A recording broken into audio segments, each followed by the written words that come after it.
Республикасының тәуелсіздігіне 30 жыл толуына орай ұйымдастырылып отырған сынып сағатын бастаймыз. Бүгінгі сынып сағатымыздың мақсаты еңсесі биік егемен еліміздің айбынды да қазақ ұрпақтары екенін ұғындыру. Армысыздар, құрметті оқушылар, бүгінгі тәуелсіздігіміздің 30 жылдығына арналған тәуелсіздік мәңгілік елдің тұғыры атты мерекелік жарысымызға қош келдіңіздер. Тәуелсіздік ең басты құндылығымыз. Тәуелсіздікке қаншалықты бейбіт түрде қол жеткізумен ғана елімізді әлемнің өркениетті мемлекеттерінің қатарына қоса алдық. 30 жыл ішінде тәуелсіз қазақ елін қалыптастырып, нарықтың қиын өткелдерінен аман өткізіп келеміз.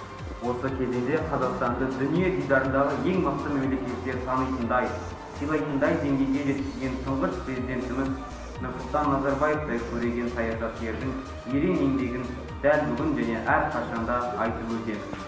Тәуелсіздік күні еліміздің барлық азаматтары үшін орны ерекше мереке деп білеміз. Себебі осынау жүрек жарды қуанышқа толы күнді ата-бабаларымыз ғасырлар бойы армандап күтумен өтті. Олай болса, бүгінгі жарысымызды бастамас бұрын топ басшылар шығып, жасалған суреттерді алып, топтың атын белгілеп алайық. Алған суреттер бойынша қысқаша ой пікірлерді айтып өтесіздер.